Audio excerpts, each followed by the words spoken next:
Hello, welcome to Becky's House of Sewing, where the struggle is real.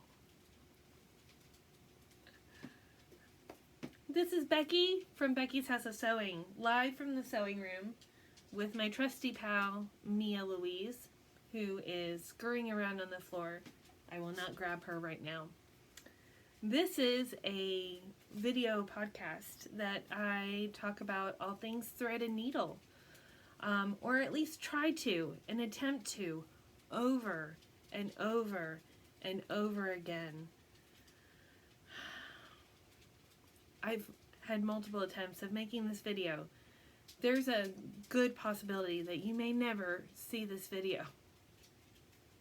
But I really hope that you do, because I enjoy talking to you. I enjoy the interaction and sharing my stuff. It's been fun, and yeah, I look forward to it, especially my super fan Ron. So let me just give you a little history of the podcast. I keep saying podcast. I don't know if it's a podcast. It's a Flosstube. Let's say Flosstube. It's on YouTube. It's a video.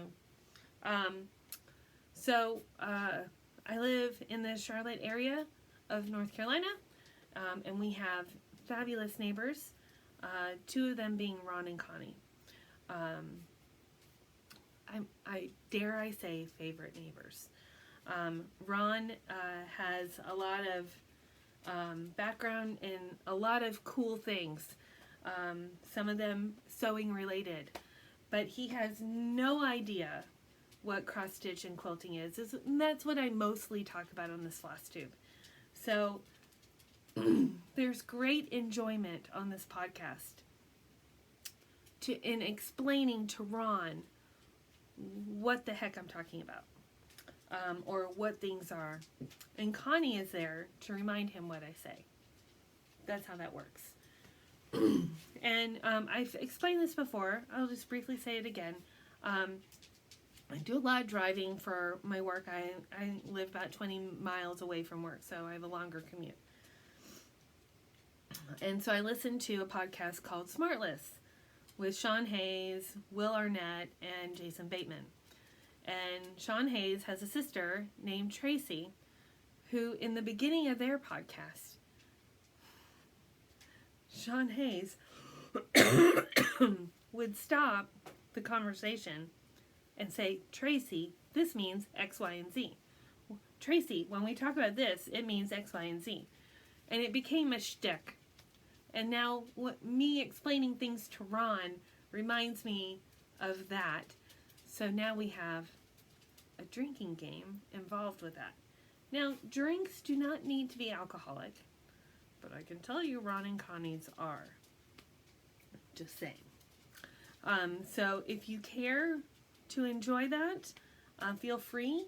I hope to continue on and celebrate Ron and Connie, because they're fun, and it's the interaction is fun. I love it. And Ron keeps me going. I think he might be the sole reason why this podcast or video cast or Flosstube is still going. But hey, we're all for it, right? We're all enjoying it. Let's enjoy. So, welcome to Becky's House of Sewing.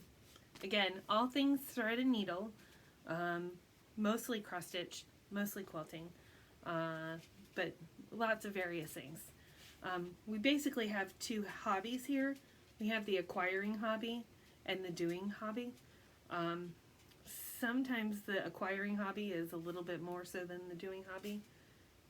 But hey, what are you going to do? What are you going to do? So,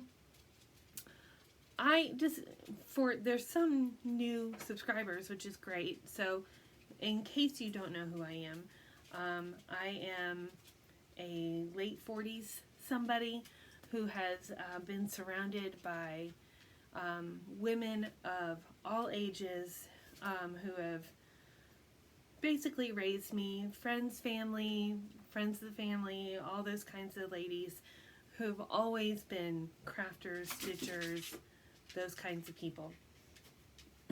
My dog is scared of a paper bag.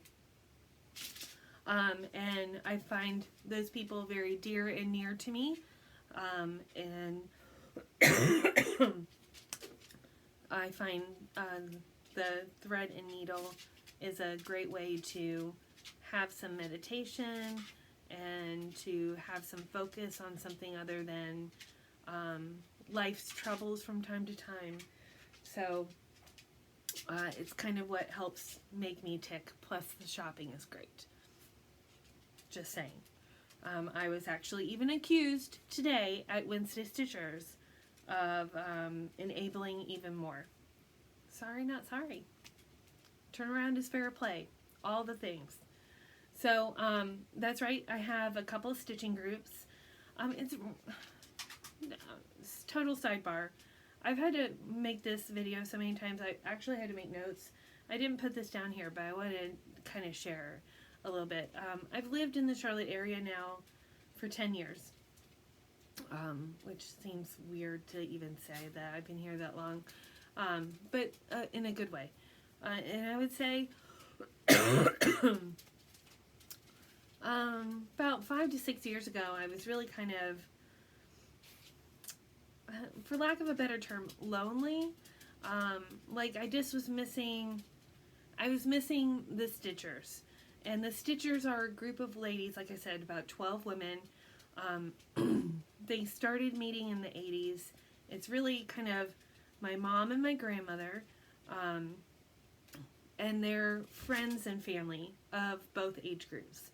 And they would have lunch every Wednesday from like 10 to 2. And they would stitch and they'd chat and all that kind of stuff. And those are the people that made me who I am. They taught me lots of things about life, lots of things about crafts, and just always loved to be with them. And so during the pandemic, I had a vacation. Obviously, we weren't going anywhere. And I had been, Zooming with my mom. I said, Mom, why don't we, for my vacation, what I would like to do is just get together on Wednesday and let's have stitching, and we can invite Aunt Mary Lou. And then what I secretly did was invite another family friend, Mo, and surprise my mom. And we had so much fun. We started inviting all these people, and now we have about 12 people on and off, and we all Zoom together. It's a Florida contingent, a Maryland contingent, a North Carolina contingent, and it's really fun. And even before that, I got totally out of order. But when I was starting to feel really lonely here, I joined the Quilt Guild of Charlotte, and instantly found a home, and like, these are my people, because they just reminded me of the Stitchers. So now, with the pandemic, lots of people have kind of rediscovered cross-stitching. There's a lot of YouTube videos on cross-stitch. And with the Wednesday Stitchers, I decided to join in. Since this has started, I've even joined another cross-stitch group, which has been a lot of fun too. So I've recently been reflective of how special all of those are. So ladies, if you are ladies, I don't have any gentlemen yet, but ladies, being part of my groups and being part of my people is really important to me, and I love you. Mwah. Okay. So let's talk about Mia. If she'll come over. No, let's not. Shall we? I don't know. Mia, do you want to come here? Want to make an appearance? She does do a good recall when she wants to. She is the most waggly butt girl I know. She is just so happy. Wiggle, wiggle, wiggle. Wiggle, wiggle, wiggle, wiggle. So Mia is my blind 3-year-old dachshund, mini dachshund. We rescued her just a few months ago. She's doing really well. Oh, sweet baby girl. Um, she's our third dachshund we've rescued. Our first two were Loves and Joys, and she is as well, but she's a little more standoffish with strangers, rightfully so when you're blind. So we're working on getting her a little user-friendly, because we need Ron and Connie to come over and love on her, and we need her to enjoy that. Yeah, we do. So we've been taking private lessons for a little bit, just really more working on socialization. And now we're in a big class with other dogs, and she's really doing well. Surprised the teacher and her mother, and I'm very pleased. So I'm very excited that she will continue to feel settled and comfortable and safe, and she can interact with other dogs and be as sweet with people when they want to come and see her, because look at this face. Look at this face. Wouldn't you want to come see? Oh, isn't she sweet? So that's my big love. I don't have any kids. I have crafting and animals. And I am happy with that. Yes. Yes, I am. So I am still recovering from a cold, but I will say, I think this is my 5th time trying to do this video, and I'm actually coughing less, so maybe I loosened something up from all the coughing before. Recovering from COVID for the 2nd time in late July.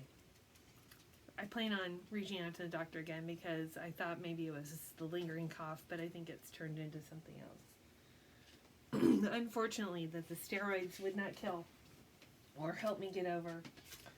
So what I want to talk to you about today is I have some haul from the last time I recorded that I thought that I didn't have near me, but I ended up having it near me, but so I didn't share it. So I need to share it today. I may have acquired some more haul, including what's behind me. More to come later. I want to talk about my beautiful Featherweight machine. That is something that my mother restored and has graciously given me. And I did get stitching on one whip. Ron, do you remember what a whip is? A work in progress. That's right. Good job, Ron. Good job. And thanks, Connie, for nudging on what it is. So let's start with the stitching, shall we? My favorite. Of course, now I'm going to cough. My favorite bag that I made. When I got invited to my second cross-stitch group, I was all excited. I was like, well, I can't show up without having game. So I made this bag, and I've talked about this before. We, Rifle Paper Company, this is literally my favorite print of theirs. And I got this canvas and made it part of my cutting table, which you can't see because I'm recording on. But it's the so I had extra, and I made a project bag out of it. And I'm in love with the yellow with it. I just love it. So in this one, I housed the Dutch sampler collection. I'm working on the big one. My mother has always told me, get the big one. So I did. But all these charts come in this. And I really loved it. And I've talked about it before. That again, this is a Dutch sampler reproduction. So the designer, hello from Liz Matthews, she has the original sampler and literally recharted it exactly as it was stitched. And so this linen is real light, and there's a lot of stitching in here that you can't see because it's the same color as the ground cloth or the linen. And we call that ghosting. Ghost stitches. Do you remember that, Ron? Ghost stitches. So once I wanted to tackle this, I decided to change the material. She also stitched it in NPI Silks, which is a great silk company, but I am a fan of DMC's. So I did the DMC conversion, which all these pretty colors, and then I did it on this material, which is Lakeside Linens, and it's a, why can't I remember the color now? Wood Smoke. It's 36 count that I'm using. And I'm using one thread over 2. Ron, I would like to see your answer in the comments on what 1 over 2 means. And see if you know what 36 count means. So, I started this on the first day that I got invited to that second stitching group. I was kind of like, let's go Pig, let's have a new start, it's going to be fun. And of course, when you're in a group, you tend to do more talking than stitching. And I had started right at the upper left-hand corner. I'm a left to right corner, upper corner. It's funny, like each stitcher, they have like their favorite place to start. And I like to complete a border. Sometimes. Everything changes. I don't like to be in a box. But I had started this little area here. I'd gotten to like, let's see if I can get closer, like this little section here.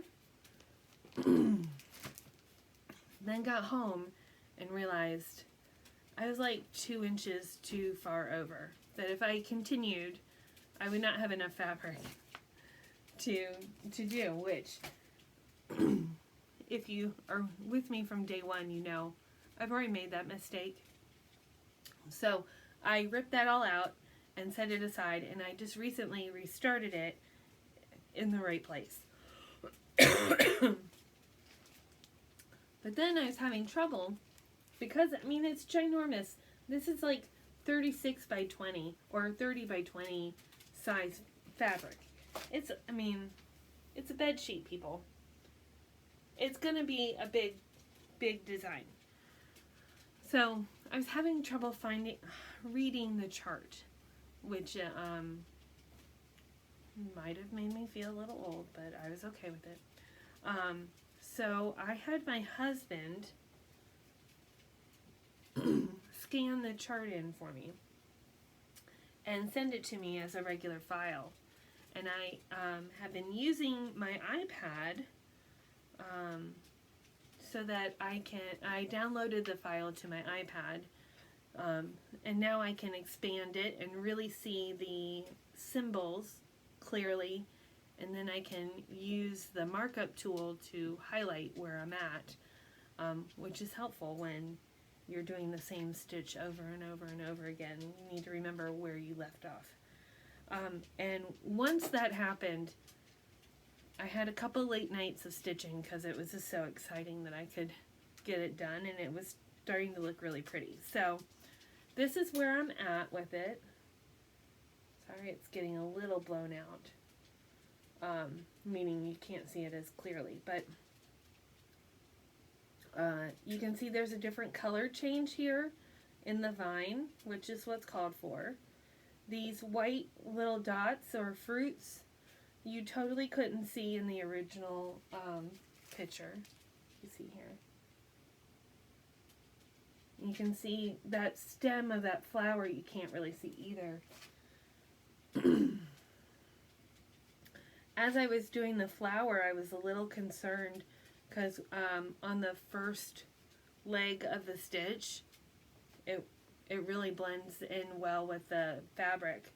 It's when you do the other leg of the stitch, the other cross part, that it really does end up popping. So I'm so pleased with it. It's been a lot of fun. So much so that I told my mom, I'm like, Mom, you should really try this iPad thing. You know, use your pencil, highlight where you're at, because you can really explode, you know, pinch it open and explode the pattern and really see what you're doing well. And one of the reasons why I couldn't complete the videos is that she called me in the middle of it. And of course I dropped everything and answered because she's my mother and I love her. And she's like, I just watched the 911 Stitcher. And she had this app and I tried it and it's great. You were right. She didn't say the you were right part, but it's inferred. So she is very pleased and I'm excited for her. So I recommend that now. So you can watch the 911 Stitcher and see how she uses her iPad. If you have an Android tablet and you're interested in it, I know there's a software application that is specific to cross-stitch patterns, but it's only for Android, and I'm an Apple girl. And it will help count stitches and, you know, like tell you like how many stitches you have left or what percentage of the chart you've completed, that kind of stuff, which some stitchers care about. I don't care about that. So that's really the only cross stitching I did. Now that's still a lot. That was like 3 or 4 days worth of cross stitching. So I had a good time. What I also did over the time I was gone, let's see if I can, how the best I can do this.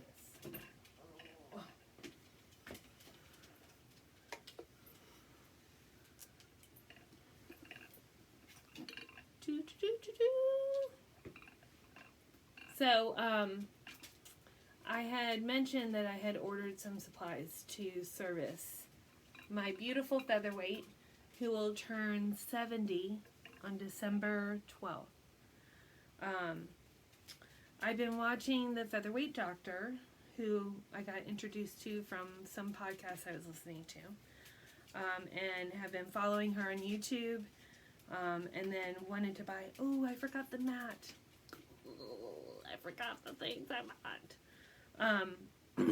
So I bought some stuff from her, and I don't have any of the things that I bought from her handy, but I can talk about them. So one of the things that she talks about in her YouTubes is this light bulb. I don't know if you can see. Obviously, that's not an original light bulb. If you use an incandescent light bulb, not only is it hot, but it can heat up the machine in an unsatisfactory way. So she recommends changing to the LED light bulbs, so I bought one of those. I bought some of the recommended screwdrivers and some grease, because the motor for a Featherweight is particular, and you need to get a certain kind of grease for that at a certain melting point. And then I got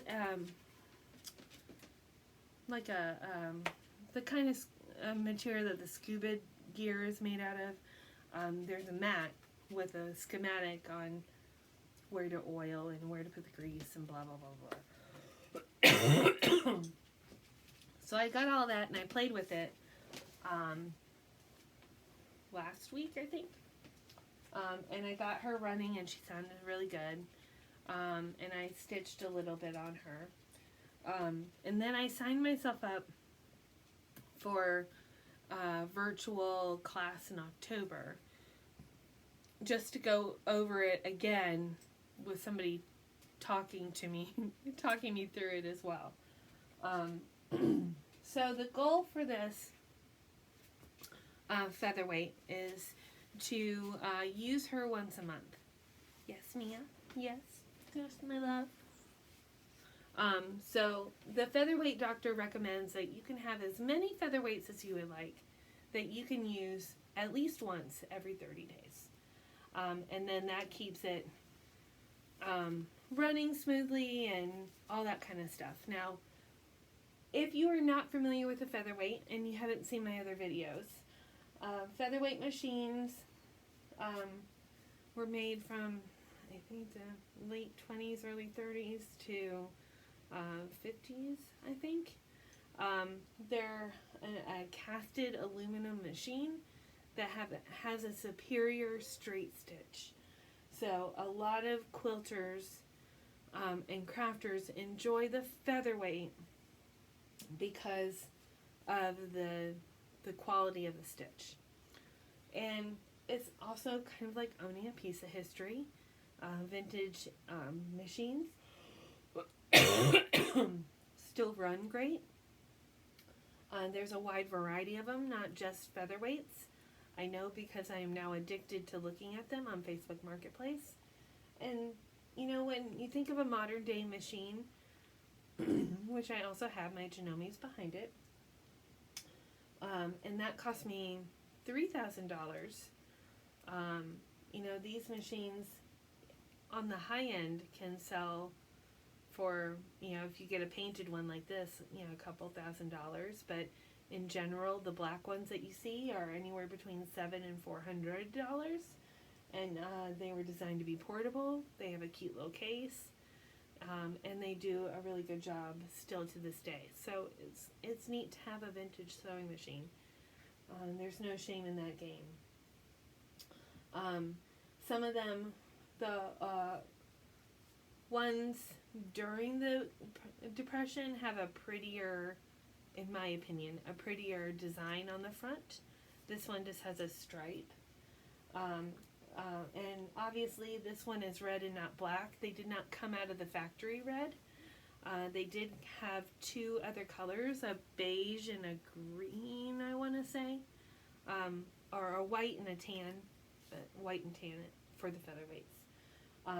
The white and tans are obviously a little more rare and more desirable. So a little more aka expensive. Oh, I'm sorry, Mia. I'm not in the right position for Mia to be comfortable, and this cannot stand, apparently. My mom found this machine, and I told the story wrong the last time. She found it in an antique store for $15. Just ruminate on that for a minute. She found a working featherweight for $15. And I think this was her third featherweight that she had found at an antique store. The other two were like $150, $200 kind of price range. Still very reasonable. So she had this one sent away and lacquered, which is a very trendy thing to do. If you watch Lori Holt, which if you haven't and you're a crafter, you need to. Lori Holt is amazing. Lori has 3 of them in 3 different colors. Red, cherry red is one of my mom's favorite colors, so that's what she chose. And it's been in our family for what, Mom? A couple decades, I'd say. 20 years, maybe? I don't remember, but it's been a while. So I'm happy to have her in my possession and intend to use her to her fullest ability and keep her running and happy because #history. So that's what I did last week. So let's talk about haul. I'll start with Lori Holt. Speaking of Lori Holt. So I really wanted to get her book, Scrappiness is Happiness. A lot of people have been talking about it. It's a great book because it is spiral bound, and these are all her quilts, all her photography. That's kind of her design aesthetic, which I love. Also, she has a way. Don't fall, Mia! Don't fall! I rescued you. Lori has a specific cutting pattern that she uses so that she has lots of scraps on hands all the time. So she basically, when she buys fabric, she cuts it up right away so it's all in the right bins. And I had made hand notes from her YouTube when she had talked about that, but that's all in this book, plus a lot of patterns. So I wanted to have it in my possession. And since, you know, things shouldn't go by themselves, you shouldn't have, you know, it might get lonely or scared in the box by itself. I went ahead and got these little stitch cards, which Lori has a ton of. There are different sets of them. And I, particularly when this came out, I like this one. I have a lot of friends, including myself, that like strawberries and tea, and I thought they would be kind of fun to have a quick stitch when I was ready or needed one. And I went ahead and got the thread card, the threads to go with it, because hashtag kits are cute. I don't know why I'm doing the hashtag thing, but I am. The other thing that I was enabled to get is a new pair of scissors.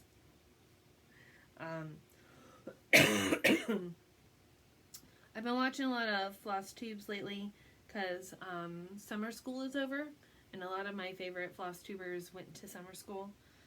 Summer school is a stitching retreat out of the very famous Attic Needlework Shop in Mesa, Arizona.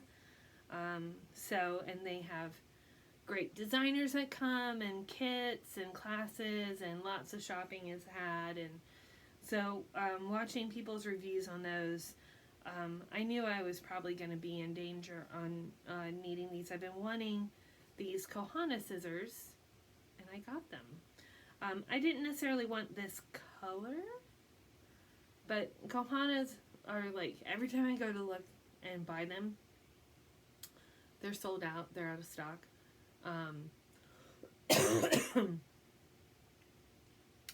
Ron's asking me why they're so special.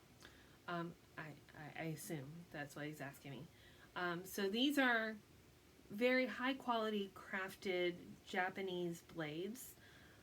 If you can see,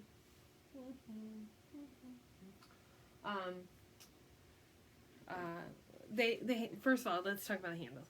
So they're enameled handles. This color is not my favorite, but it's still very pretty. Of course, I'd love a red or a blue or something like that, but they're not to be had. But what's really most impressive about them is their point. See if I can get to a good screen. So they have a very curved blade, so that it's very flat, which means you can get super close to your work. Let's see, I have some other snips here, I'm sure.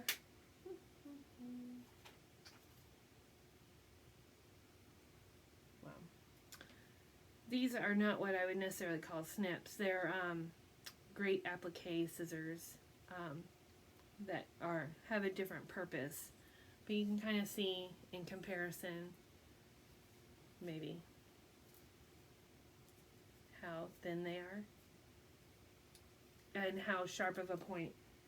Of course, the biggest thing for a cross stitcher is to have the blade be sharp all the way to the tip, because when you're snipping your threads, you want it to be very close to the fabric so that when you go to finish your work, you don't have a lot of bulk that's just, you know, being lumpy behind your work. So this comes in a beautiful sheath, wrapped in a beautiful cloth, in a beautiful box. One of the times I was trying to record, I kept hearing this rustle, a little rustle out in the living room. And that's because my sweet, sweet dog, who has already eaten one chart, was going to town on the box. My sweet Kohana box. You should see her down there. She's like, "Can I eat that? Do you have that? Can I eat it?" See, there's there's some other colors. That yellow, wouldn't that be nice? But I will say the yellow, well, the one I got was on sale. Let's just say that. So that was helpful. So the irony is real because the last time Mia got into my stitching, she bit into my other favorite expensive scissors. Luckily, she did not get to the scissors because I had extricated them from the box, and they will be kept in high esteem and away from the dog. And the box was on top of the table. It's just really, of course she ate it. So, last but not least, let's talk about the Go Big. All right. So this beautiful piece of equipment is a cutter from AccuQuilt. AccuQuilt is a company that makes these great dies that you can put your fabric on, run through the machine, and it cuts them perfectly for you. My mom she bought a cutter and a box set of dies and a couple other dies, and has graciously let me use them, and I have contributed and bought a couple of dies myself, but we both lament not having the electric one because otherwise you're hand cranking it, and when you're cutting a whole quilt, that's a lot of work. So my mom recently sent me an advert of sorts, which she often does, where there was a sale on AccuQuilt material, which made me say, hey, I wonder how much the electric one is right now. And it was on sale. I was like, hey, that's still a little too much. I wonder if it's on Facebook Marketplace. And lo and behold, there's one that was a couple hours away for half the price. And it was a woman getting out of sewing, which makes me sad, but I didn't really get into too many details because I also didn't want her to change her mind because I wanted her stuff. So I was able, because my husband is an international courier, to send my husband to go get this for me yesterday, and I'm very excited. So I got the Go Cutter, which, let's see if I can,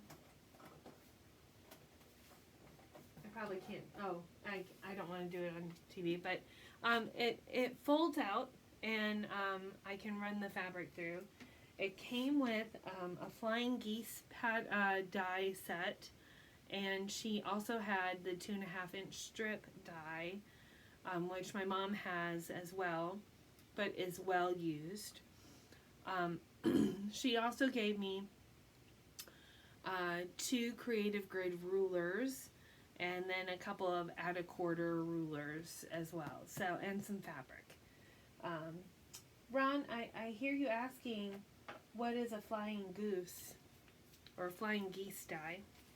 So I wanna show it to you. And let me just show you guys. This is what the cutter looks like when it's open. And there's a strip of plastic that goes on top of it to kind of protect the die as it goes through, and it cuts the fabric. But if you can see how the fabric gets cut perfectly, it's pretty awesome. So those are the 2 shapes. It's all triangles. See if I can get to what the finished product is on a bigger picture here. Nope. Nope, it's not going to show me. So I'm just going to show you here, Ron. Bear with me. Hang in there, peoples.